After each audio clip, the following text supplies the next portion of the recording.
चलिए हम लोग शुरू करते हैं अपना आरआरबी का जो साइंस का पोर्शन है ना, उसको शुरू करते हैं। इसमें ध्यान से देखेंगे, मैं आपको बताता हूँ कि जो आपका 80% साइंस है ना, 80% जो साइंस आएगा और उसमें से भी जो फिजिक्स का पोर्शन है वो तो न्यूटन बाबा ही निपटा देंगे, ठीक है। तो इसीलिए इनका फोटो इस सीरीज में रहेगा, पूरे सीरीज में इनका फोटो मिलेगा आपको, ठीक है। मैं आपको ये बता दूं कि आपके एग्जाम में कितने क्वेश्चंस आते हैं। एनटीपीसी हो, आरआरबी हो, ठीक है, एनटीपीसी, आरपीएफ, या फिर आपका ग्रुप डी हो, एएलपी, टेक्नीशियन या जेई, इन सब में कितने क्वेश्चंस आते हैं आप देखिए। मैं आपको दिखाता हूँ नेक्स्ट स्लाइड पे। तो एनटीपीसी में देखिए, इसमें ग्रुप डी में तो स्टेज 1 ही होता है। यहाँ पर ध्यान से देखिए कि आरआरबी एनटीपीसी 2022 जो 19 में आया था वैकेंसी, 22 में पेपर हुआ था, उसका स्टेज 2 का मैं पहले लिख दिया हूँ, थोड़ा गड़बड़ हो गया, मैनेज कीजिएगा। तो इसमें 20 क्वेश्चन आए हैं आपके, किसके? केवल साइंस के। किसकी बात कर रहा हूँ? साइंस का, ठीक है, जीएस की बात नहीं कर रहा हूँ, ठीक है। तो कहने का मतलब मेरा ये है कि 20 क्वेश्चन अगर आ रहे हैं केवल साइंस के, और इसमें से भी आप देखेंगे फिजिक्स का जो वेटेज है वो लगभग 60% है, और 40% में केमिस्ट्री और बायो आपके हैं। मतलब आप बोल सकते हैं कि इस 20 में ना 10 क्वेश्चन तो फिजिक्स के ही हैं। 1 सेकंड, क्या हुआ? 20 में ये 10 क्वेश्चन क्या है आपके? 10 क्वेश्चन आपके मिलेंगे किसके? साइंस के, ठीक है, 10 क्वेश्चन आपके मिलेंगे साइंस के। तो मेरे कहने यहाँ पे देखिए, ग्रुप डी में 25, ग्रुप डी में और ज्यादा आता है क्वेश्चन। एनटीपीसी 2022 का जो स्टेज 1 हुआ था उसमें 30 क्वेश्चन केवल फिजिक्स के आए थे, देख लीजिए, स्टेज 1 की बात कर रहे हैं, 30 क्वेश्चन केवल किसके आए हैं? साइंस के आए हैं। तो आप मान सकते हैं कि 15 या 18 क्वेश्चन तो फिजिक्स के होंगे ही। 2017 में स्टेज 2 हुआ, इसका स्टेज 2 में 15 क्वेश्चन आए हैं, और 20 क्वेश्चन आए हैं किसमें? ग्रुप डी में। तो ग्रुप डी में ज्यादा क्वेश्चन आते हैं। स्टेज 1 में आपके 30 क्वेश्चन आए थे, ठीक है, किसमें? एनटीपीसी में। मेरी बात समझ में आ रही है? नेक्स्ट देखिए, आरआरबी जेई में 15 क्वेश्चन आए हैं और इसमें 10 क्वेश्चन आए हैं। इस तरह से ज्यादा क्वेश्चंस आते हैं फिजिक्स के। तो हम लोग ये पूरा सीरीज चलाएंगे, ये सीरीज पीवाईक्यू के थ्रू होगा। मैं इसमें आपको पूरे चैप्टर के बारे में बताऊंगा, जो भी चैप्टर है। तो अभी मैं आपको यूनिट एंड मेजरमेंट, इसके बाद से आपका वर्क, पावर एंड एनर्जी, और और भी जो भी चीजें हैं, बल, द्रव्यमान, ये सब चीजें बताऊंगा। फिर हम लोग चैप्टर से आगे बढ़ेंगे। 3 चैप्टर में, 3 क्लासेस में आपके लगभग सारे चैप्टर्स हो जाएंगे। फिर हम लोग रिवर्स करेंगे, फिर पहले चैप्टर पे आएंगे और जो बचा होगा उसके क्वेश्चंस करेंगे। फिर उसके बाद 3 क्लासेस में एक पोर्शन कंप्लीट होगा, इस तरह से कंप्लीट होता रहेगा। तो आप पहला क्वेश्चन देखिए। तो हम लोग थोड़ा सा थियरी भी देखते रहेंगे। लंबाई का एसआई मात्रक क्या होता है? तो सबसे पहले आप एसआई मात्रक देखने से पहले कुछ चीजें समझ लीजिए। सबसे पहले कि भौतिक राशियां होती क्या है, क्या होती हैं भौतिक राशि। हाँ, राइटिंग पे नहीं जाएंगे क्योंकि मैं राइटिंग दिखाने नहीं आया हूँ, आपको साइंस समझ में आए वो मेन है। तो भौतिक राशियां क्या होती है? वे राशियां जिन्हें मापा जा सकता है उसे भौतिक राशि कहते हैं। जैसे मान लीजिए आपके पास ये एक लकड़ी है। क्या है? लकड़ी, लड़की नहीं, लकड़ी, ठीक है, लकड़ी। अब इस लकड़ी में आप इस लकड़ी का क्या क्या नाप सकते हैं? तो आप इस लकड़ी की लंबाई नाप सकते हैं, आप इस लकड़ी की चौड़ाई नाप सकते हैं। लंबाई और चौड़ाई जब नाप सकते हैं तो लंबाई और चौड़ाई भौतिक राशि। आप कहेंगे लकड़ी को भी तो नाप रहे हैं। अरे तो लकड़ी को नाप रहे हैं, लकड़ी भौतिक राशि नहीं है। लकड़ी में लंबाई नाप रहे हैं, उसकी चौड़ाई नाप रहे हैं, उसकी मोटाई नाप सकते हैं आप, तो वो सब भौतिक राशियां हैं, ठीक है। और इस लंबाई को आप किस में नापते हैं? किलोग्राम में नापते हैं? नहीं ना। लंबाई को किस में नापते हैं? मीटर में नापते हैं। तो मीटर क्या हो जाएगा? मीटर इसका मात्रक हो जाएगा। तो भौतिक राशियां जिसे मापा जाता है उसे भौतिक राशि कहते हैं, जैसे लंबाई, चौड़ाई। और जिसमें मापा जाता है उसे मात्रक कहते हैं, यूनिट। तो लंबाई का मात्रक क्या है? मीटर। सेंटीमीटर भी हो सकता है, किलोमीटर भी हो सकता है। इसी तरह से जब साइंटिस्ट ने रिसर्च किया तो पाया, क्या पाया? पाया उन्होंने कि भौतिक राशियां जो होती हैं वो 2 प्रकार से बांट सकते हैं इसको। भौतिक राशियों को कितने प्रकार से? भौतिक राशियों को 2 प्रकार से बांटा जा सकता है। एक तो निर्भरता के आधार पर, निर्भरता के आधार पर, और दूसरा किसके आधार पर? दिशा के आधार पर। तो निर्भरता के आधार पर इसको 2 भागों में बांटा गया। 3 भाग भी मान सकते हैं। एक तो होता है मूल राशि, एक होता है व्युत्पन्न राशि, और एक होता है क्या, पूरक राशि। और सदिश और अदिश आप सुने होंगे दिशा के आधार पर, सदिश और अदिश। तो मैं जितना बता रहा हूँ आप उसको ध्यान से देखेंगे। थोड़ा सा टाइम इस वाले पहले क्वेश्चन में लगेगा, उसके बाद सारे क्वेश्चन बहुत फास्ट होंगे। तो मूल राशि क्या होती है, जैसे आपका किचन है, मान लीजिए आपका किचन है, किचन में नमक है, तेल है, मसाले हैं, ये जो जो चीजें हैं ना, वो सभी मूल चीजें हैं। लेकिन इससे इससे मिलाकर हमने क्या बना दिया, इससे मिलाकर हमने खिचड़ी बना दिया। तो खिचड़ी क्या है, व्युत्पन्न राशि है। तो मूल राशियां क्या होती हैं, वे राशियां जो किसी से मिलकर नहीं बनती हैं। जैसे नमक, तेल, ये सब क्या है, मूल राशियां हैं। व्युत्पन्न राशि क्या है, खिचड़ी व्युत्पन्न राशि है। ठीक है, जो किससे, नमक, तेल, दाल, पानी से मिलकर बना है। तो वैसे ही कुल हमारे जो फिजिक्स का किचन है उसमें 7 मूल राशियां होती हैं।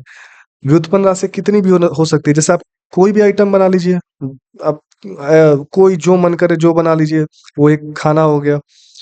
पूरक राशियां 2 होती हैं, इनके बारे में मैं बताऊंगा आपको। तो मूल राशियां क्या होती है, डेफिनेशन समझ गए, जो किसी पे निर्भर नहीं करती हैं उसे मूल राशि कहते हैं। व्युत्पन्न राशि जो मूल राशियों से बनी होती है उसको व्युत्पन्न राशि कहते हैं। ये 7 कौन कौन सी है, तो पहला तो लंबाई है, मैं शॉर्टकट में लिख रहा हूँ। फिर द्रव्यमान है। फिर क्या है, लंबाई, द्रव्यमान, समय है। फिर क्या है, ज्योति तीव्रता है, ज्योति तीव्रता। और क्या है, पदार्थ की मात्रा, सॉरी, विद्युत धारा, विद्युत धारा। और क्या है, ताप भी है, सॉरी, ताप भी है। और पदार्थ की मात्रा, पदार्थ की मात्रा। राइटिंग पे नहीं जाएंगे आप लोग, थोड़ा मैनेज कर लेंगे।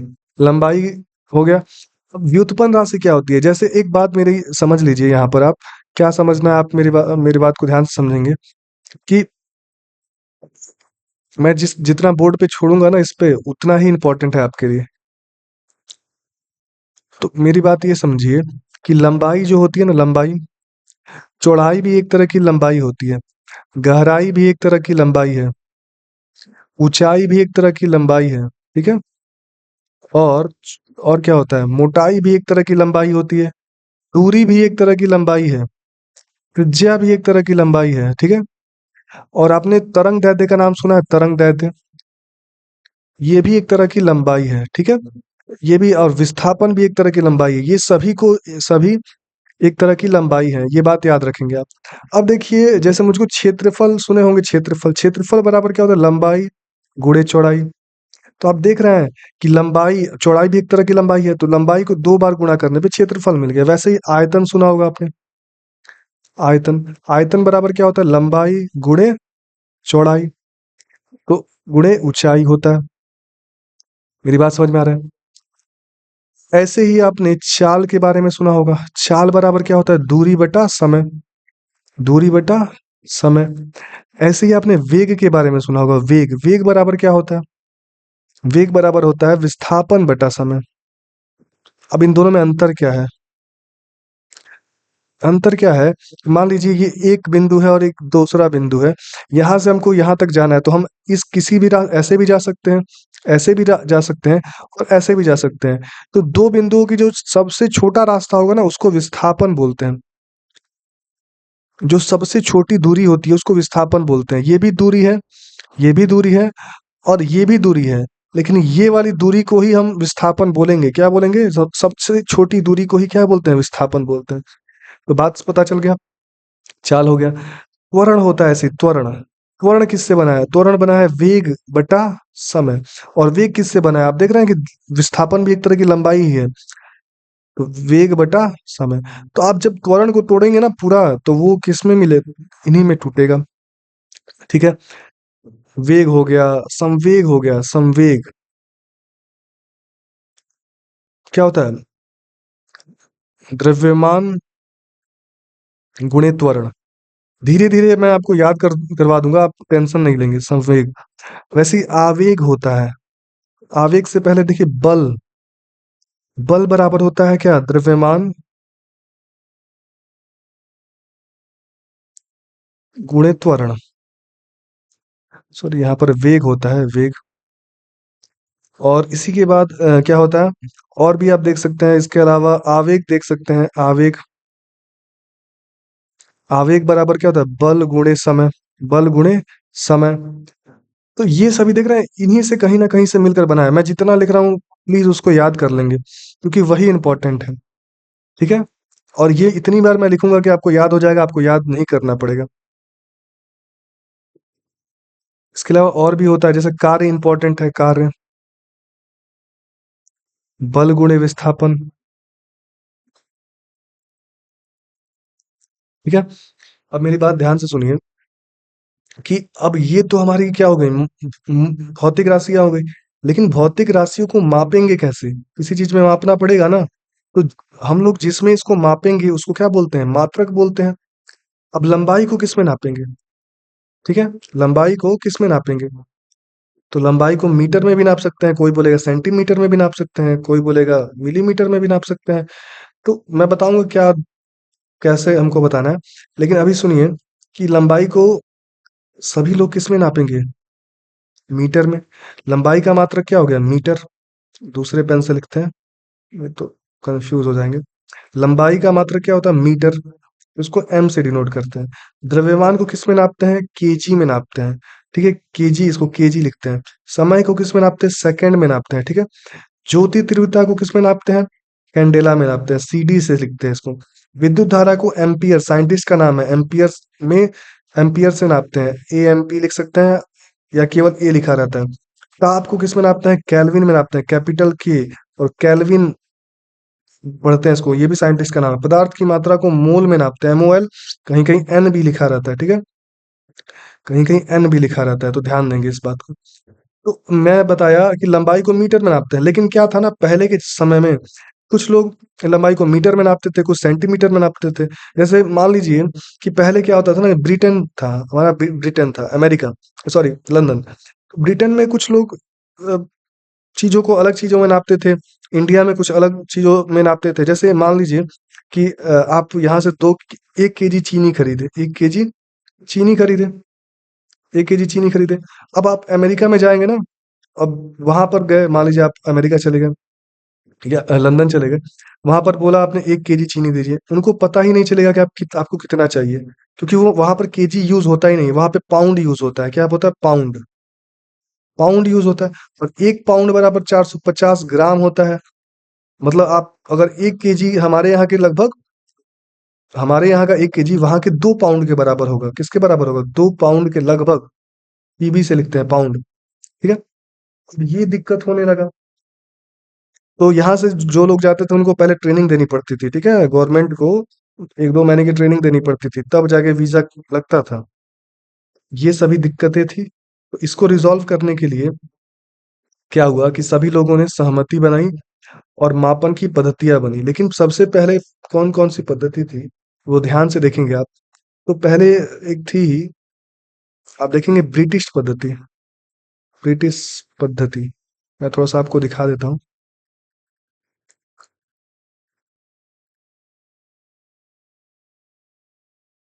यहाँ पर पद्धति, लंबाई, द्रव्यमान, समय। मतलब किसमें, यहाँ के लोग, ब्रिटेन के लोग लंबाई को किस में नापते थे, लंबाई को फीट में नापते थे। द्रव्यमान को किस में नापते थे, पाउंड में नापते थे, पाउंड। 550 ग्राम होता है, ठीक है, 1 पाउंड बराबर कितना, 450, 52 होता है ग्राम एग्जैक्ट, याद रखेंगे। और समय को ये सेकंड में नापते थे, ठीक है, समय को सेकंड में नापते थे। तो इसलिए इसका नाम फीट पाउंड सेकंड, एफपीएस पद्धति भी इसको बोलते हैं, एफपीएस पद्धति भी बोलते हैं किसको, ब्रिटिश पद्धति। फ्रेंच के लोग क्या करते थे, फ्रेंच ये सेंटीमीटर में लंबाई को नापते थे। द्रव्यमान को किस में नापते थे, ग्राम में नापते थे, ठीक है, और समय को ये भी सेकंड में नापते थे। इसको बोलते हैं सीजीएस पद्धति, सीजीएस, सेंटीमीटर ग्राम सेकंड पद्धति। इसको मीट्रिक पद्धति भी बोलते हैं, याद रखेंगे, मीट्रिक पद्धति, मीट्रिक, मीट्रिक पद्धति भी बोलते हैं। मीट्रिक बोलिए, सीजीएस बोलिए, फ्रेंच पद्धति बोलिए। इसमें क्या होता है कि फ्रेंच के लोग ये यूज करते थे और इसके बाद आया एमकेएस पद्धति। एमकेएस पद्धति जो सब लोग यूज करते थे, इसमें लंबाई को मीटर में जो अभी चलता है, द्रव्यमान को किसमें, तो किलोग्राम में, इसमें किलोग्राम में, और समय को किसमें, सेकंड में, ठीक है, नापते थे। लेकिन क्या हुआ कि ये तीन पद्धतियां चलती थी, लेकिन क्या हुआ, धीरे धीरे फिजिक्स डेवलप करता गया, हमको ताप भी मिल गया, हमको ज्योति तीव्रता भी मिल गया, हमको विद्युत धारा भी मिलने लगा। तो ये एक्सटेंड होता गया, और इसको एक्सटेंड करते करते इसका विस्तार हुआ, और ये बाद में एसआई बन गया, एसआई पद्धति। एसआई पद्धति जो है वो एमकेएस पद्धति का ही विकसित रूप है। इसमें कुल सात, क्या है, कुल सात मूल राशियां हैं, जो सात आप देख चुके हैं यहाँ पे मूल राशि है सात, ये देखे ना सात मूल राशि, मूल मात्रक इनके होते हैं, मात्रक, और दो पूरक राशि, पूरक मात्रक बोल सकते हैं या राशि बोल सकते हैं। अब दो पूरक कौन कौन से होते हैं, तो एक कोण होता है और एक होता है घन कोण। ये 2D में यूज होता है, ये 3D में यूज होता है घन कोण। कोण का जो मात्रक होता है रेडियन होता है, आपको याद होगा रेडियन। और घन कोण का जो मात्रक होता है वो स्टे रेडियन होता है, स्टे रेडियन, ठीक है। तो हमारे जो एसआई पद्धति में कुल कितने मात्रक हैं, तो 9 मात्रक है, याद रखेंगे। एमकेएस का ही विकसित रूप है। फिजिक्स में पहले जब न्यूटन थे ना, उस जमाने में 3 ही चीजें थी, लेकिन धीरे धीरे चीजें बढ़ती गई, तो हमको इसको एक्सटेंड करना पड़ा, तो हम एमकेएसए, फिर ऐसे 7 स्पेलिंग, 9 स्पेलिंग नहीं ना लगाएंगे इसमें, इसलिए एसआई पद्धति बोल दे, सिस्टम दी इंटरनेशनल इसका फुल फॉर्म होता है, ठीक है। अब देखिए कि अब इनके मात्रक आप निकाल सकते हैं, जैसे लंबाई का मात्रक क्या होता है, मीटर। ज्यादातर हमको सारे आंसर्स अपने एसआई पद्धति में ही लाना है, जिसमें लंबाई मीटर में हो, द्रव्यमान किलोग्राम में, समय सेकंड में हो, ठीक है। लंबाई का मीटर हो गया, चौड़ाई भी मैंने बताया था एक तरह की मीटर ही होता है, तो मीटर गुणे मीटर, मीटर स्क्वायर। दूरी, अब यहाँ पर देखेंगे, दूरी का मीटर होता है, विस्थापन का भी क्या होता है, मीटर होता है, समय का सेकंड होता है। अब देखिए मीटर और इस सेकंड का पावर 1 है, ऊपर जाएगा तो -1 होगा, मैथ में पढ़ा होगा आपने। तो इसको हम ऐसे भी लिख सकते हैं, मीटर पर सेकंड। वेग का मात्रक, देखिए त्वरण का मात्रक निकालना है, तो वेग वेग का मात्रक अभी निकालना है, क्या, मीटर, और सेकंड का पावर क्या है, -1, और बट्टा में क्या है, सेकंड। अब ये जब ऊपर जाएगा तो मीटर और सेकंड का पावर -2 हो जाएगा, यानी मीटर और पर सेकंड स्क्वायर। तो कंफ्यूज नहीं होना है, त्वरण में क्या होता है, स्क्वायर होता है, वेग में क्या होता है, मीटर पर सेकंड होता है, चाल का भी मात्रक मीटर पर सेकंड ही होता है। अब आप बताइए संवेग का मात्रक, तो द्रव्यमान का मात्रक यहाँ पर देखिए क्या लिखा है, केजी लिखा है। द्रव्यमान का मात्रक क्या लिखा है, केजी लिखा है, तो यहाँ पर क्या लिख लेंगे आप, केजी। और वेग का मात्रक क्या, मीटर पर सेकंड, यहाँ पर देखिए मीटर पर सेकंड, तो केजी मीटर पर सेकंड। बल का मात्रक निकालेंगे तो द्रव्यमान का क्या होगा, केजी, और त्वरण का क्या होता है, मीटर पर सेकंड स्क्वायर, मीटर पर सेकंड स्क्वायर त्वरण का। इसको न्यूटन भी बोलते हैं, क्या बोलते हैं, न्यूटन। इसको क्या बोलते हैं, न्यूटन, याद रखेंगे न्यूटन, क्योंकि न्यूटन ने बल के बारे में बहुत काम किया था, तो उनके नाम पर ही, जैसे गुरुत्वाकर्षण बल, बहुत सारी चीजें बल के बारे में बताया था, उनके नाम पे ही बल का मात्रक न्यूटन पड़ गया। तो एसआई पद्धति में अगर मात्रक पूछे बल का, तो आप ये भी बोल सकते हैं, ये भी बोल सकते हैं, किलोग्राम मीटर पर सेकंड स्क्वायर भी बोल सकते हैं। ऐसे ही आपका आवेग बल का मात्रक अभी आपने क्या निकाला, न्यूटन, और समय का मात्रक क्या होता है, सेकंड, तो न्यूटन इंटू सेकंड हो जाएगा। कार्य का मात्रक क्या हो जाएगा, तो न्यूटन, और विस्थापन का मात्रक क्या, न्यूटन इंटू मीटर। इसी को बोलते हैं जूल, क्या बोलते हैं, जूल, जूल बोलते हैं। एक मिनट ठीक से लिख दें, बस ये कंप्लीट होने वाला है, थोड़ा सा मैं फास्ट बता रहा हूँ, मेरा ये पहला पेन टैब का क्लास ले रहा हूँ, थोड़ा सा एडजस्ट करेंगे। पता नहीं आपको राइटिंग से प्रॉब्लम आ रही होगी, लेकिन ठीक है। जूल, जी से डिनोट कर, ये भी साइंटिस्ट का नाम है, ठीक है। तो जो भी साइंटिस्ट का नाम होता है ना, उसका जो सिंबल होता है कैपिटल लेटर से होता है। तो न्यूटन इंटू मीटर, और कार्य का मात्रक क्या हो गया, जूल, एसआई मात्रक होता है। मैं जितना भी मात्रक लिख रहा हूँ एसआई मात्रक है। अब एक बात देखिए ध्यान से, कि ऊर्जा का मात्रक भी जूल होता है, और कार्य का भी मात्रक जूल होता है, ये बात ध्यान से देखेंगे आप। किसी तरह का बल हो उसका मात्रक क्या होगा, न्यूटन होगा, किसी तरह की ऊर्जा हो उसका मात्रक क्या होगा, जूल होगा। इतनी बात मेरी समझ में आई। तो पहला क्वेश्चन है, लंबाई का एसआई मात्रक क्या है, कहाँ दिया है पहला क्वेश्चन।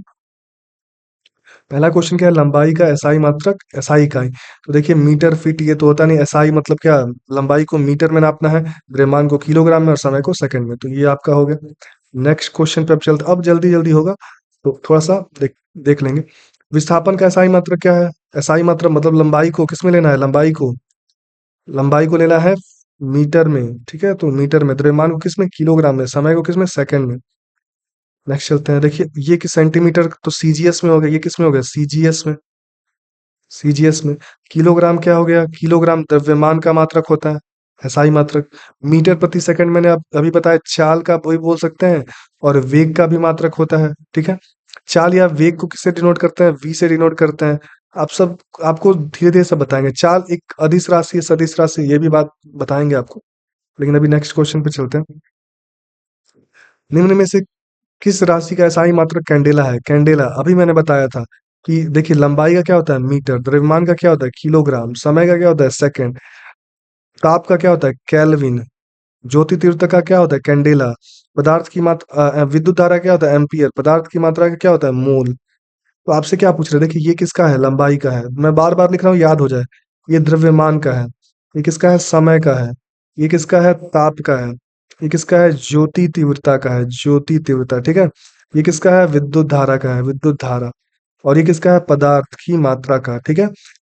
आप बताइए यहाँ पर कैंडेला, कैंडेला किसका है? कैंडेला, कैंडेला, कैंडेला ज्योति तीव्रता का है, तो यहाँ पर ऑप्शन सही हो जाएगा, ज्योति तीव्रता। इसका मात्रा का सही मात्रा का आप बताइए। मीटर प्रति सेकंड होता है। आवेग का मैंने बताया था, आवेग बराबर क्या होता है? बल गुणे समय। तो बल का मात्रक अभी आपने बताया था न्यूटन, और समय का मात्रक क्या? सेकंड, तो न्यूटन इंटू सेकंड। बल का मात्रक क्या होता है? न्यूटन, एसआई मात्रक। ये बात समझ में आ गई? अब थोड़ा फास्ट चलेंगे, कॉन्सेप्ट आपको मैंने बता दिया है। देखिए फिजिक्स को पढ़ने के लिए बहुत ज्यादा कॉन्सेप्ट की जरूरत होती नहीं है, कुछ ही कॉन्सेप्ट है। और ये आप बैकबोन बोल सकते हैं, ये जो चैप्टर है ना, जो मापन है, ये बैकबोन है फिजिक्स का, इसी पे पूरा फिजिक्स टिका है। जिसको ये चैप्टर समझ में आ गया, उसको फिजिक्स समझ में आया, क्योंकि physics is all about measurement. Measurement ही करना है, और मेजरमेंट के लिए क्या चाहिए? मात्रक चाहिए, उसको यूज करना आना चाहिए। किसी का मात्रक किसी में यूज नहीं कर सकते। जैसे मैं आपको लंबाई मापने के लिए बोलूं, तो आप उसको किलोग्राम में नहीं नापेंगे, उसको आप मीटर में ही नापेंगे, सेंटीमीटर में ही नापेंगे। तो लंबाई और समय का तो आपको पता है, क्योंकि आप डेली यूज करते हैं। लेकिन ताप आ गया, विद्युत धारा आ गया, तो ये सब आप यूज नहीं करते हैं, तो आपको नहीं पता होती है। तो इसको मैं धीरे धीरे याद हो जाएगा, जैसे जैसे एक सीरीज आगे जाएगा आपको ये याद हो जाएगा। अब देखिए त्वरण का मात्रक क्या होता है? तो मैंने बताया था कि त्वरण का मात्रक क्या होता है? मीटर प्रति सेकंड होता है, स्क्वायर। तो ये हो जाएगा। ये किसका मात्रक है? वेग का मात्रक है, ठीक है? याद हो जाएगा। ये चाल का भी यही मात्रक होता है। वेग या चाल को भी से डिनोट करते हैं। स्क्वायर मीटर पर सेकंड, ये किसी का मात्रक नहीं होता है। फीट पर सेकंड, ये किस पद्धति में है बताइए? एफपीएस पद्धति में, एफपीएस पद्धति में है। इसमें लंबाई को फीट में नापा गया है और समय को सेकंड में नापा गया है। ये भी चाल या वेग का मात्रक है, ठीक है? ये बात ध्यान देंगे। मीटर पर सेकंड ये किस में है? तो ये एमकेएस पद्धति में है, या फिर आप इसी को एसआई पद्धति भी बोलते हैं, याद रखेंगे, ठीक है? नेक्स्ट चलते हैं हम लोग। बल, फोर्स का एसआई मात्रक क्या है? तो आप देखिए मैंने अभी बताया था, न्यूटन होता है। केल्विन किसका है? केल्विन ताप का होता है, ताप का एसआई मात्रक। पास्कल, पास्कल दाब का होता है। मैं आपको थोड़ा दाब के बारे में बता दूं, तो दाब बराबर क्या होता है? दाब बराबर होता है बल बटा क्षेत्रफल, प्रति एकांक क्षेत्रफल पर लगने वाले बल को, लंबवत बल को, ठीक है? इसका डेफिनेशन क्या हो जाएगा? प्रति एकांक क्षेत्रफल पर लगने वाले लंबवत बल को, लंबवत बल को क्या कहते हैं? दाब कहते हैं, ठीक है? अब बताइए यहाँ पर देखिए, बल का मात्रक अभी आपने पढ़ा था न्यूटन, और क्षेत्रफल का मात्रक पीछे बता चुके हैं, मीटर स्क्वायर। तो ये न्यूटन और मीटर ऊपर चला जाए तो मीटर, न्यूटन पर मीटर स्क्वायर।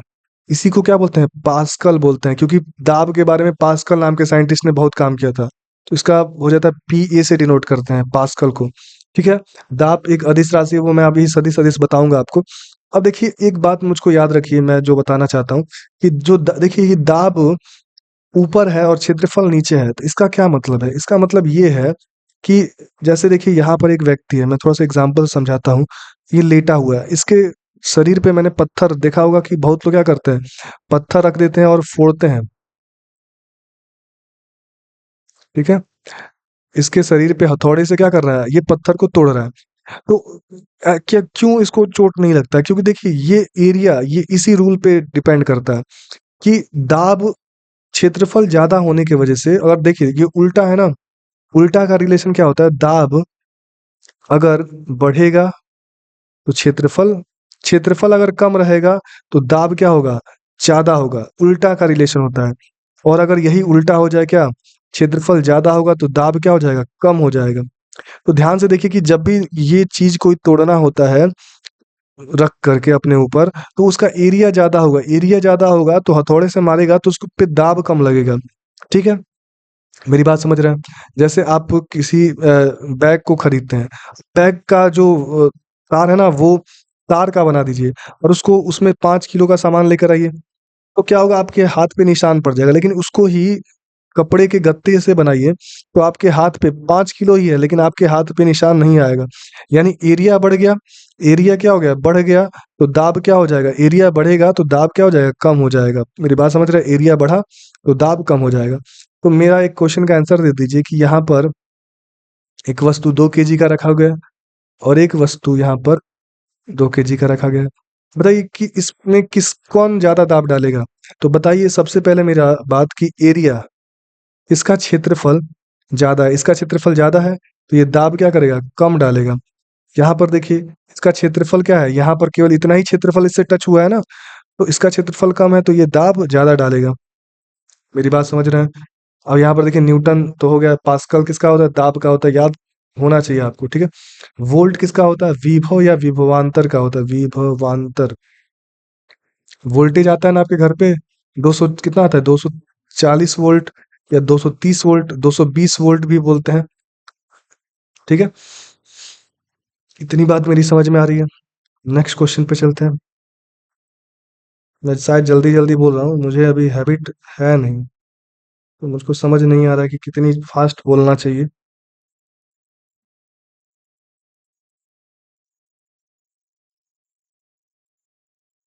संवेग का एसआई पद्धति में इकाई क्या होता है? ठीक है, तो ध्यान से देखिए, मैंने संवेग का बताया था आपको। संवेग बराबर क्या होता है, संवेग बराबर होता है द्रव्यमान गुणे वेग। द्रव्यमान का मात्रक क्या होता है, केजी, और वेग का मात्रक क्या होता है, मीटर पर सेकंड। केजी मीटर पर सेकंड, देखिए सबसे पहले यहाँ से आप देखिए कि केजी मीटर पर सेकंड ये ऑप्शन हो जाएगा। ये क्यों नहीं होगा, क्योंकि ये सेंटीमीटर में दे दिया तो ये तो होगा नहीं। यहाँ पर ग्राम में दे दिया, ये भी नहीं होगा। केजी मीटर पर सेकंड स्क्वायर किसका होता है, तो बल का होता है। इसी को क्या बोलते हैं, न्यूटन बोलते हैं। यहाँ पर स्क्वायर लग गया तो बल का हो गया, और यहाँ पर कुछ नहीं है तो ये संवेग का हो गया, क्योंकि ये वेग का मात्रक होता है, ये वेग का होता है। और ये मात्रक किसका होता है, त्वरण का होता है। मेरी बात समझ में आ रही है? वेग वाले में, द्रव्यमान में अगर वेग वाला मात्रक जोड़ देंगे तो हो जाएगा संवेग का, और द्रव्यमान में अगर आप त्वरण का मात्रक जोड़ देंगे तो बल का मात्रक हो जाएगा। मेरी बात समझ में आई होगी? नेक्स्ट क्वेश्चन पे चलते हैं। सदिश राशि का उदाहरण क्या है? तो सदिश राशि आप समझ लीजिए कि मैंने अभी बताया था कि दो तरह की राशियां होती हैं, एक सदिश और एक अदिश। ठीक, तो सदिश राशि क्या होती है, देखिए इसमें परिमाण, परिमाण होता है, इसमें भी परिमाण होता है। ठीक है, इसमें भी परिमाण होता है, इसमें भी परिमाण होता है। ठीक, मेरी बात ध्यान से समझेंगे। लेकिन इसमें दिशा होती है और इसमें दिशा नहीं होती है। तो मेरे कहने का मतलब है कि सदिश राशियों में दिशा होती है और अदिश राशियों में दिशा नहीं होती है। तो वे राशियां जिनमें दिशा होती है, सौ लिखा ना दिशा सहित, और लिखा है ना दिशा के बिना। अब कौन कौन सा इसका एग्जाम्पल याद रख लें, तो मेरे हिसाब से अगर आप एक का याद कर लेते हैं तो दूसरा अपने आप याद हो जाएगा। तो मैं थोड़ा सा आपको बताता हूँ, देखिए विस्थापन, पहला तो है विस्थापन। आप इस सदिश वाले को याद कर लीजिए, उसके अलावा जो भी दिखे वो सभी क्या है, अदिश है। मैं लिख तो दूंगा लेकिन आप याद कर लीजिए, विस्थापन। इसके बाद क्या हो गया, वेग, त्वरण। जितना मैं लिख रहा हूँ बस उतना ही याद करना है। ठीक है, त्वरण। इसके बाद क्या हो गया, अच्छा वेग से आप कौन कौन सा और याद कर सकते हैं, संवेग याद कर लीजिए, संवेग भी होता है। जिसम, आवेग, ये सभी क्या है, सदिश है। जितने में वेग वेग आ रहा है सब सदिश है। त्वरण, बल, बल तो आपको पता ही होना चाहिए, बल तो एकदम मतलब मोस्ट इंपॉर्टेंट है। ही सदिश राशि होता है। इसके बाद क्या होता है? बल। इसके बाद हम्म इसके बाद देखिए, क्षेत्र वाले जैसे होते हैं, जैसे वैद्युत क्षेत्र की तीव्रता, या फिर चुंबकीय क्षेत्र की तीव्रता हो। चुंबकीय क्षेत्र की तीव्रता, ये सभी क्या है? ये सभी आपकी सदिश राशियां हैं। इतना ही याद कर लीजिए, अभी इतना में ही आपका काम हो जाएगा। लेकिन मैं सारा बताऊंगा आपको। इसमें क्या आता है, तो जितनी मूल राशि आपने देखा था ना, मूल राशि जितनी भी, लंबाई, द्रव्यमान, समय, ताप, ज्योति तीव्रता, वैद्युत धारा, पदार्थ की मात्रा। विद्युत धारा इंपॉर्टेंट है, याद रखिए, विद्युत धारा इंपॉर्टेंट है, ठीक है ना। बाकी जो भी सात, पूरा पूरा जो सात होता है ना, 6 + 1, ये वाला सात, अरे सात राशियां जो होती है ना, वो सभी। इसके अलावा इसके अलावा दूरी होता है सब। इसके बाद दूरी के बाद और क्या बोल सकते हैं? चाल होता है, कार्य होता है, शक्ति होती है, और ऊर्जा। ये सभी क्या है? अदिश राशि है। ऊर्जा का कोई दिशा नहीं होता है, ठीक है। एनर्जी मेरे में है, तो बताने के लिए दिशा, शक्ति के लिए कोई दिशा की जरूरत नहीं है। कार्य, चाल, दूरी, इतना याद कर लीजिए, इतने में आपका पूरा काम हो जाएगा। सदिश राशियों का उदाहरण है, तो वजन, वजन को भार बोलते हैं, ठीक है। ये भी एक सदिश राशि होता है, लेकिन आपको मैं दो दो एग्जाम्पल दिया। वेग, वेग क्या है? एक सदिश राशि है, ठीक है। तापमान क्या है? अदिश राशि है। मैंने बताया था ना, मूल राशियों में ताप आ गया, लंबाई, द्रव्यमान, समय, ताप, ज्योति तीव्रता, वैद्युत धारा, पदार्थ की मात्रा। लंबाई भी नहीं होगा तो आप समझ जाइए। अच्छा, ताप का मात्रक बता दीजिए क्या होता है? ताप को किस में नापते हैं? केल्विन में। एसआई मात्रक। लंबाई का एसआई मात्रक क्या होता है? मीटर, ठीक है। वेग का मात्रक बता दीजिए, एसआई मात्रक मीटर पर सेकंड।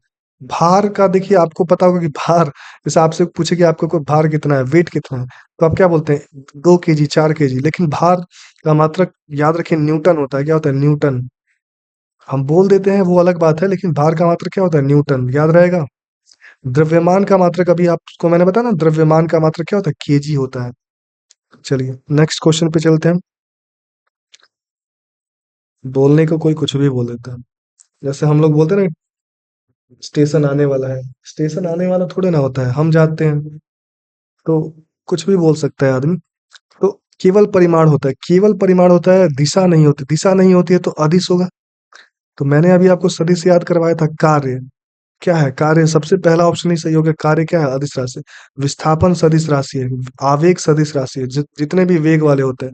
बल भी एक सदिश राशि। अच्छा, विस्थापन का मात्रक बता दीजिए। एसआई मीटर होता है। बल का एसआई मात्रक क्या होता है? न्यूटन होता है, ठीक। आवेग का मैंने बताया था कि द्रव्यमान में केजी में केवल क्या जोड़ दीजिए? वेग का मात्रक, केजी मीटर प्रति सेकंड। कार्य का क्या होता है? कार्य का जूल होता है। क्या होता है? जूल मात्रक, एसआई मात्रक, जे से डिनोट करते हैं, ठीक है।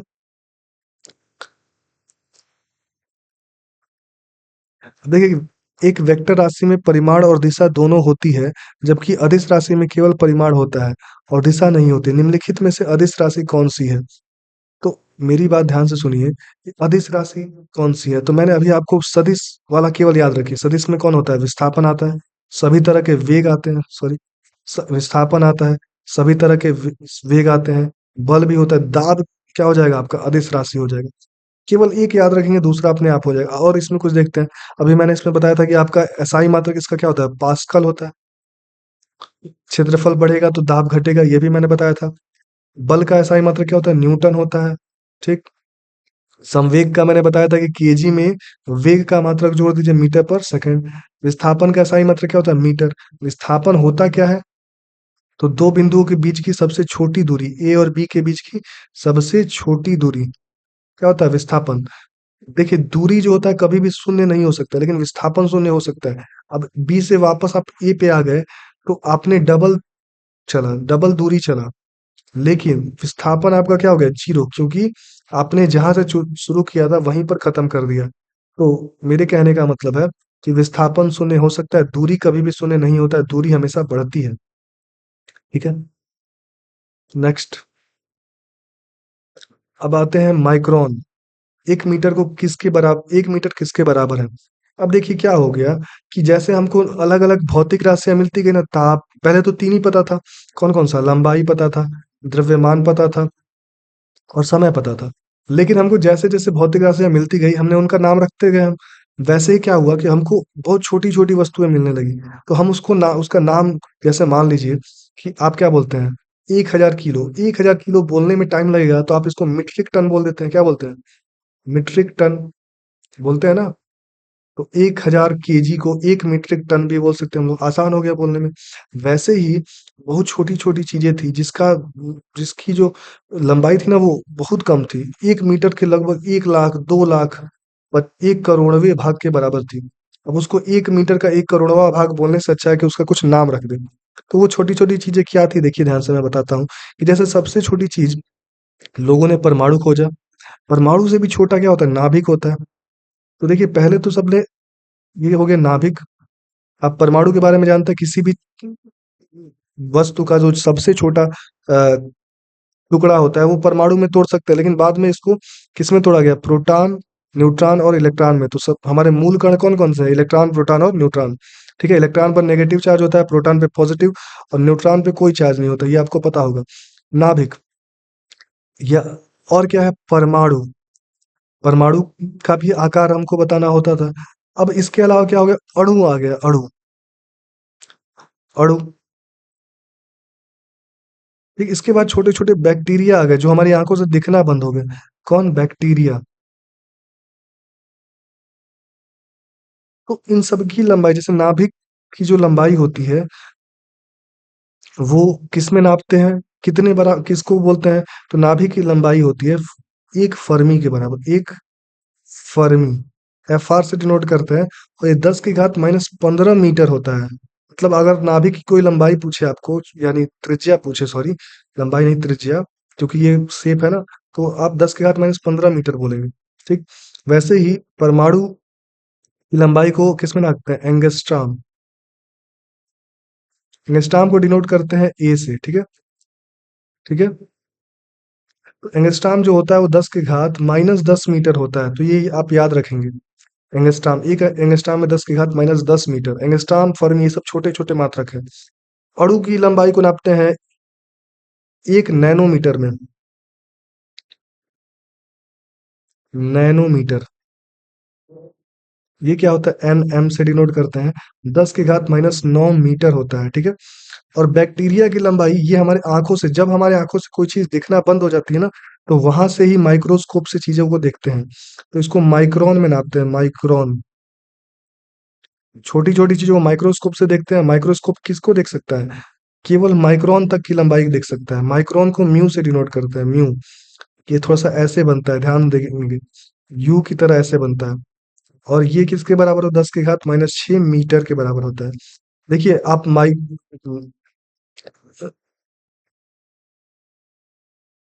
माइक्रोस्कोप से आप परमाणु को नहीं देख सकते, ना ही अणु को देख सकते, ना ही नाभिक को। बैक्टीरिया छोटे छोटे देख सकते हैं। ठीक है। मेरी बात समझ में आ रही है? इतना आपको याद हो जाएगा। नाभिक, 1 फर्मी बराबर 10⁻⁻15, 1 एंगस्ट्रॉम बराबर 10⁻⁻10, 1 नैनोमीटर में 10⁻⁻9, नैनो से 9 याद रख सकते हैं, माइक्रो से 6 याद रख सकते हैं। और जो भी है होगा इसके बाद मैं बताता रहूंगा। तो आप इसका एग्जाम्पल, अब यहाँ पर पूछे 1 मीटर में, मैं किस में बता रहा हूँ? कितने माइक्रोन है? माइक्रोन सब में दिया। तो आपको पता है कि 1 माइक्रोन में इतने मीटर होते हैं। तो इसका उल्टा कर दीजिए। मीटर बड़ा है तो आप क्या बताएंगे? प्लस वाला बताएंगे। मीटर बड़ा है ना, तो बड़ा है तो प्लस में बताएंगे, छोटा होगा तो माइनस में। अगर अगर आपसे पूछ देता कि 1 माइक्रोन में कितने मीटर, तो आप माइक्रोन छोटा है तो माइनस में बताएंगे, मीटर बड़ा है तो प्लस में बताएंगे। याद रखेंगे, मीटर बड़ा है तो प्लस में बताएंगे। चलिए, नैनोमीटर। अब बताइए, नैनोमीटर छोटा है तो आप क्या बोलेंगे? 10⁻⁹ -9 इसको ऐसे भी लिख सकते हैं, मैथ आपको आता ही होगा मेरे हिसाब से। जब ये नीचे जाएगा तो 10⁻+9 हो जाएगा, तो आपका ऑप्शन सही ये हो जाएगा। ठीक है। 1 नैनोमीटर में इतने मीटर होता है। नैनोमीटर क्या होता है? छोटा होता है। तो छोटा होता है तो माइनस लगा दिए। मीटर पूछता, 1 मीटर में कितने होते हैं? यहाँ पर क्या लिखा होता है? 1 मीटर लिखा होता है। 1 मीटर में कितने नैनोमीटर होते हैं? तो हम बोलते हैं 10⁻⁹ ठीक है। मेरी बात समझ रहे हैं?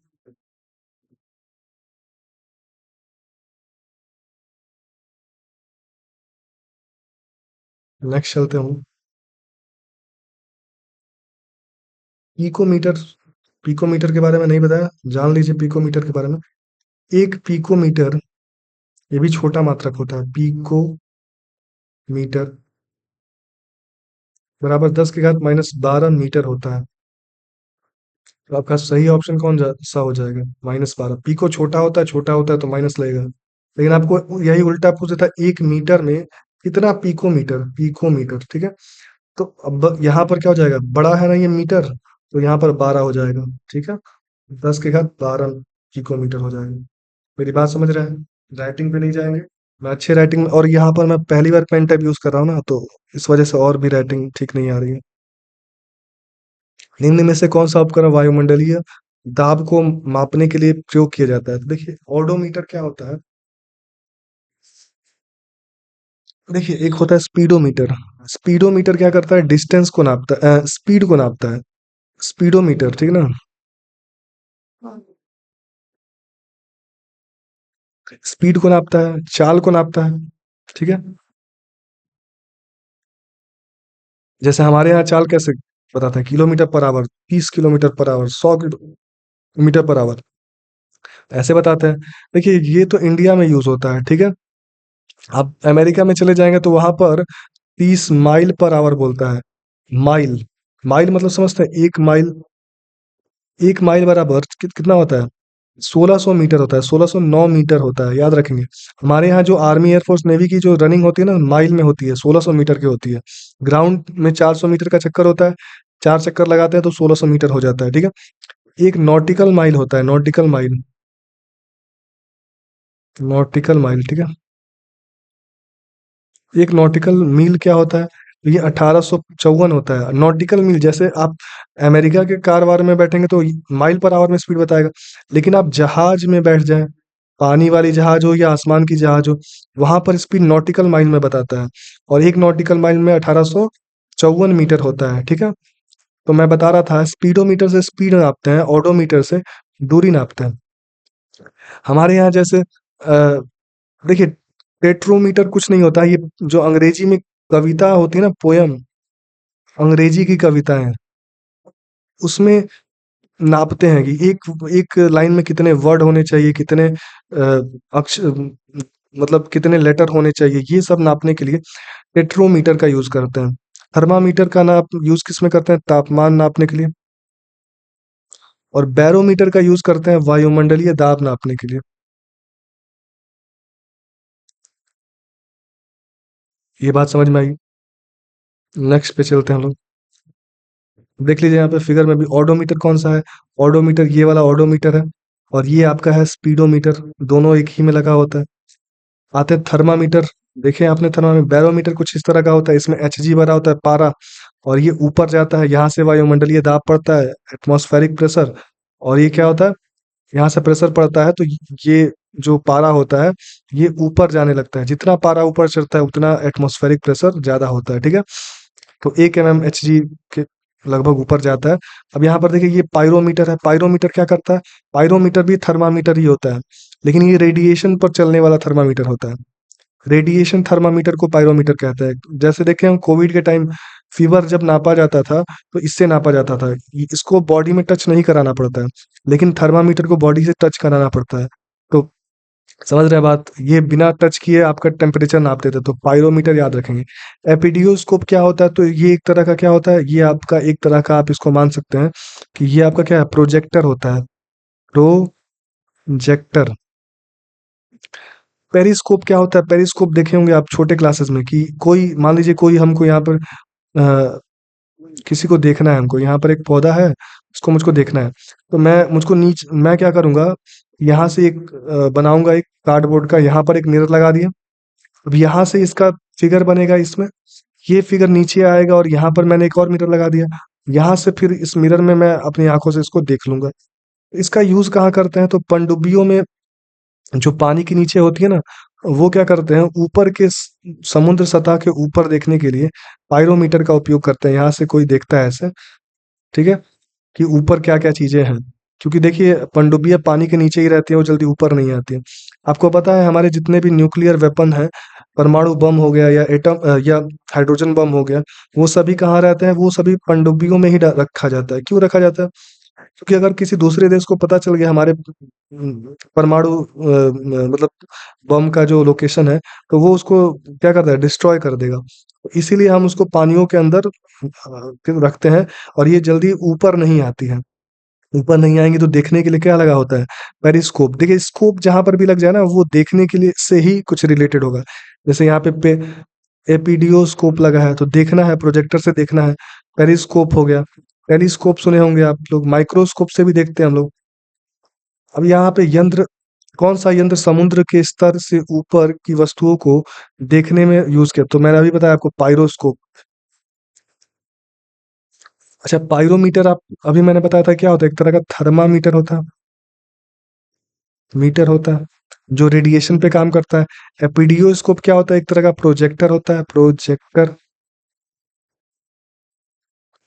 पेरिस्कोप हो गया। ओडोमीटर क्या होता है? ओडोमीटर, आप मैंने बताया था, दूरी नापता है।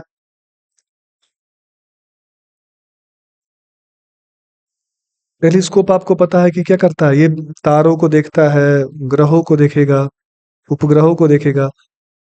हाँ, अच्छा, यहाँ पर क्या पूछा है क्वेश्चन में? निम्नलिखित में से कौन सा झूठ का पता लगाने वाला मशीन है? तो लाई डिटेक्टर मशीन बोलते हैं। Lie detector machine polygraph, polygraph होता है, ठीक है, पॉलीग्राफ इसको बोला जाता है। इसकी जो डिस्कवरी थी, ऑगस्टस ने की थी, ठीक है, 1921 ईस्वी में। लेकिन ये इतना एक्यूरेट नहीं है। आप देखेंगे स्पाइस या फिर जो रॉ या फिर इसके एफबीआई के एजेंट होते हैं, उनको ट्रेनिंग ऐसी मिली होती है ना कि वो उस पे बैठा भी देंगे ना तो आप उनका झूठ नहीं पकड़ सकते हैं। मेरी बात समझ रहे हैं? क्यों नहीं पकड़ सकते? क्योंकि ये कैसे काम करता है? ये आपके नर्वस सिस्टम को चेक करता है कि आप जब झूठ बोलते हैं तो आपके नर्वस सिस्टम का जो मतलब सेंसेशन होता है वो कुछ अलग तरह का होता है, तो वो उसको कंट्रोल कर लेते हैं। फोटोमीटर क्या होता है? तो ये क्या करता है? विद्युत चुम्बकीय विकिरण, विकिरण की स्ट्रेंथ को नापता है, क्षमता को नापता है। फोटोमीटर, मीटर जिसमें नाप लगा हो ना, तो वो नापने वाला। टैकोमीटर क्या होता है? टैकोमीटर, टैकोमीटर देखिए, हाँ, टैकोमीटर क्या होता है? एक होता है वेग और एक होता है कोणीय वेग। कोणीय वेग क्या होता है? जैसे आपको स्पीड बतानी होती है ना, तो आप क्या बोलते हैं? कार 50 किलोमीटर पर आवर की स्पीड से चल रही है। लेकिन बताइए, कोई चीज घूम रही हो, जैसे पंखा घूम रहा है, तो इसकी स्पीड आप किलोमीटर पर आवर में बताएंगे? नहीं। जो चीज घूमती है ना, उसकी स्पीड को नापते हैं हम लोग आरपीएम में। आरपीएम, राउंड पर मिनट, राउंड पर मिनट। जैसे आप फैन खरीदने जाएंगे ना, उस पर लिखा रहता है 60 राउंड पर मिनट। इसका मतलब क्या है? 60 राउंड पर मिनट का मतलब वो 16 राउंड, पंखा जो है आपका, फैन जो है, वो क्या होगा? 60 राउंड घूमेगा 1 मिनट में, ठीक है। तो आप याद रखिए, कोणीय वेग को टैकोमीटर से नापते हैं। कोणीय वेग का जो मात्रक होता है वो राउंड पर मिनट भी होता है। आगे देखेंगे हम लोग ये सब चीजें। नेक्स्ट चलते हैं हम लोग। देखिए, गैल्वेनोमीटर, गैल्वेनोमीटर जो होता है ना, एक क्या उपस्थिति को बताता है? किसकी उपस्थिति को? विद्युत की उपस्थिति को। विद्युत की उपस्थिति।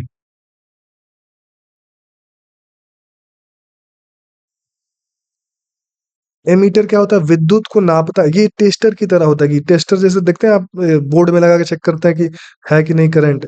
ये विद्युत धारा को बताता है, विद्युत धारा को नापता है कि कितना है। ये केवल बताता है कि है कि नहीं है, ये बताता है कितना है।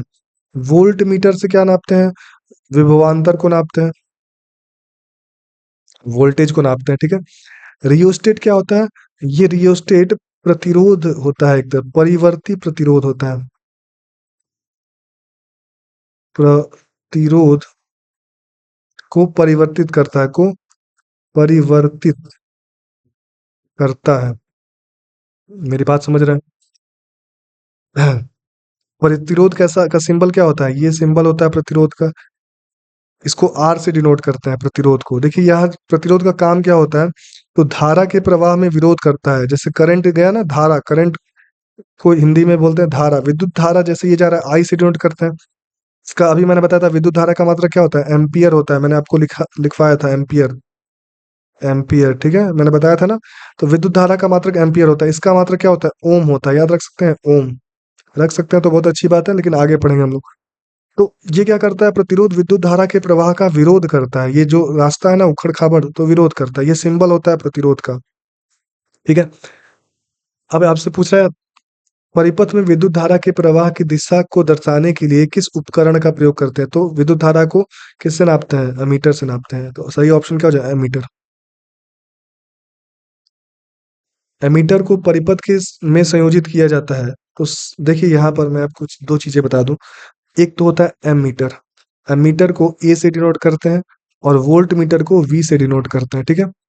तो एमीटर को हमेशा परिपथ, जैसे मान लीजिए यहाँ पर मेरे पास प्रतिरोध है R1 R2, और ये मेरे पास बैटरी है। बैटरी का सिंबल ये होता है, याद रखें, ये बड़ा वाला प्लस होता है, छोटा वाला माइनस होता है। तो मुझको करंट नापना है, तो मैं इस एमीटर एक डिवाइस होता है, इसको लाऊंगा और इसके बीच में काटूंगा तार को और यहाँ पर जोड़ दूंगा एमीटर को। तो ये किस में जुड़ा है? श्रेणी क्रम में जुड़ा है, श्रेणी में जुड़ा है, एक दूसरे के साथ साथ जुड़ा है। सब एक दूसरे से साथ में जुड़े हैं। तो अमीटर को हमेशा श्रेणी क्रम में जोड़ते हैं। वैसे ही वोल्ट मीटर जैसे है, यहाँ पर ये है, ये बैटरी है, इसका प्लस ये माइनस, ये R1 हो गया, ये R2 हो गया। अब मुझको यहाँ वोल्ट मीटर जोड़ना है ना। देखिए प्रतिरोध क्या होता है, घर में जितने भी अप्लायंसेस लगे होते हैं, जैसे पंखा लगा है, बल्ब लगा है, वो सभी क्या है? प्रतिरोध है। जैसे आपका चार्जिंग पॉइंट है, सब प्रतिरोध है। क्या, हीटर चला रहे हैं, वो प्रतिरोध है। तो जैसे यहाँ पर जुड़ा हुआ है, अब मुझको इसका वोल्टेज नापना है कि देखिए ये बल्ब, मान लीजिए बल्ब है यहाँ पर, तो बल्ब का वोल्टेज नापना है। तो मैं क्या करूंगा, इसको उठाऊंगा और यहाँ पर ऐसे जोड़ दूंगा। समांतर जोड़ा जाता है वोल्ट मीटर को। अब देखिए क्या होता है कि आप क्या चाहते हैं कि इससे ज्यादा से ज्यादा करंट जाए, इससे, तभी तो पूरा का पूरा करंट नापेगा। तो देखिए, तो अमीटर का जो प्रतिरोध होता है, प्रतिरोध वो क्या होता है? बहुत कम होता है प्रतिरोध, बहुत, आर जो होता है बहुत कम होता है, बहुत कम। एरो का मतलब नीचे का मतलब क्या? बहुत कम। और इसका प्रतिरोध क्या होना चाहिए?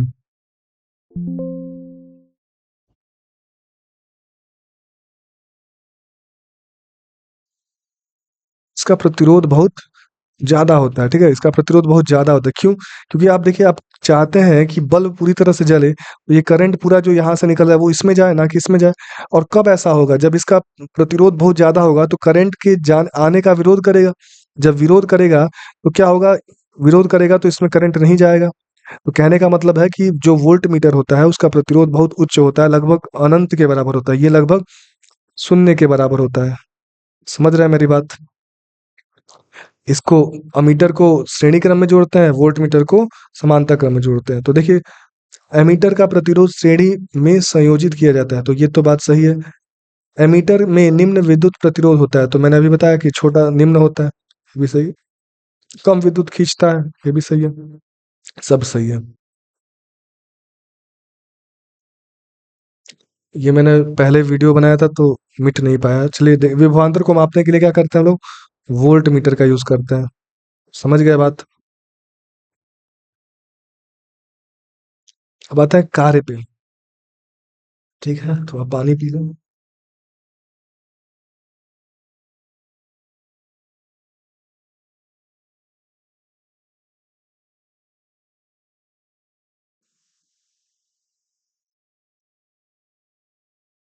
1 सेकंड।